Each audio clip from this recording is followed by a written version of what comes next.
उनके साथ सबसे पहले दादा गुरु, ये कैसे संभव हो पा रहा है कि 43 डिग्री सेल्सियस तापमान है और भीषण गर्मी का दौर जारी है और आज ये चौथा दिन है, आपने महाव्रत जो लिया है, पांचवा दिन है और ना ही आप जल का सेवन कर रहे हैं ना अन्न का सेवन कर रहे हैं, कैसे संभव है? ये महाव्रत के और ये साधना के माध्यम से हम देश और दुनिया के प्रत्येक परिवार और सदस्य को यही बताना चाहते हैं, ये साधना प्रकृति केंद्रित जीवन शैली है और कहीं न कहीं ये साधना, ये महाव्रत नर्मदा पर केंद्रित है, प्रकृति पर केंद्रित है। और हम यही इस जब चारों तरफ भीषण संक्रमण आपदाओं का दौर है, उस समय पर ये महाव्रत, ये साधना के माध्यम से हम समाज को सिर्फ यही संदेश देना चाहते हैं कि जो प्रकृति के समीप है और वो हर एक क्षति की पूर्ति वो प्रकृति पल भर में करती है और प्रकृति के समीप रहकर ही सबसे सुरक्षित और सबसे व्यवस्थित जीवन को जिया जा सकता है। नर्मदा पर केंद्रित दुनिया का सबसे असाधारण ये नर्मदा का जल है, दुनिया का सबसे असाधारण ये नर्मदा का पथ है, जहाँ चलने से शक्ति का संचार हो जाता है। जिस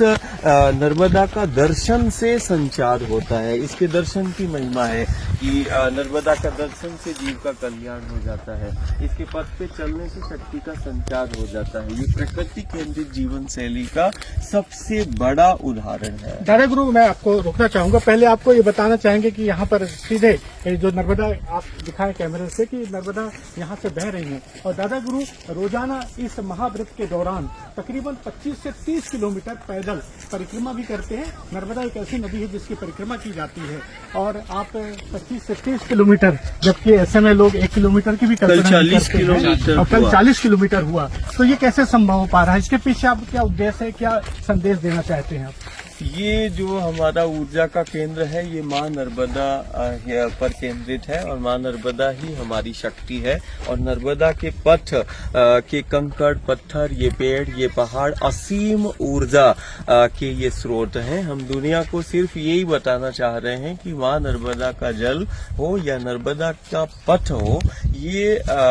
विश्व स्तर पर विश्व की धरोहर हम इसको मान सकते हैं। सबसे बड़ा ऊर्जा का यदि कोई स्रोत है तो वो नर्मदा का पथ है, नर्मदा का जल है और कहीं ना कहीं ये साधना जहां एक तरफ वैश्विक स्तर पर नर्मदा के इस महिमा और महत्व को स्थापित करेगी, वहीं दूसरी तरफ हमारी जो सनातनी संस्कृति है, हमारे जो जीने का ढंग है, वो प्रकृति पर केंद्रित है और प्रकृति केंद्रित जीवन ही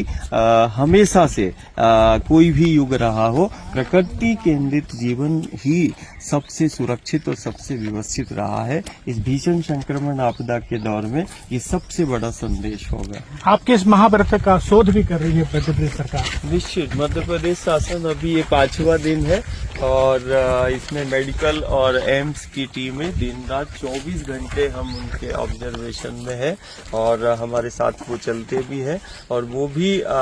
इस को देखकर बड़े आश्चर्यचकित हैं कि ये 42 और 43 डिग्री तापमान पर कोई कैसे 30 से 40 किलोमीटर चल रहा है और वो भी वायु पर हम चलते हैं। फिर इसके बाद हम पूरा जब परिक्रमा होता है दिन का, उसके बाद हम जल ग्रहण करते हैं। तो मतलब नर्मदा के आसपास का जो वातावरण है और ये नर्मदा जल में उतनी शक्ति है, क्षमता है कि निश्चित ये विश्व का सबसे असाधारण नर्मदा का पथ है, जिसको नर्मदा घाटी कहते हैं। ये जीव जगत ब्रह्मांड के रहस्यों को जहां अपने गर्भ में समाये हुए है, वहीं हम ये बिल्कुल 100% है कि दुनिया का सबसे असाधारण नर्मदा का जल है और दुनिया का सबसे असाधारण पथ जो है ऊर्जा का, सबसे जिसके कंकर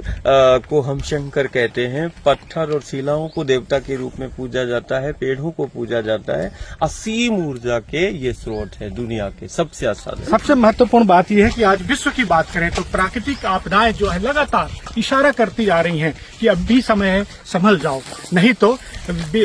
कई प्रकार की समस्याओं से मानव जाति को जूझना पड़ेगा और मानव अस्तित्व खतरे में पड़ जाएगा। शायद दादा गुरु यही इशारा कर रहे हैं कि अभी भी वक्त है, नदियों को और प्राकृतिक जो जल स्रोत हैं उनको बचाने का भी समय है, नहीं तो आने वाला समय बेहद कष्टकारी होगा और आने वाली पीढ़ी के लिए भी काफी खतरनाक होगा। समय के लिए जबलपुर से सुमन पुरोहित।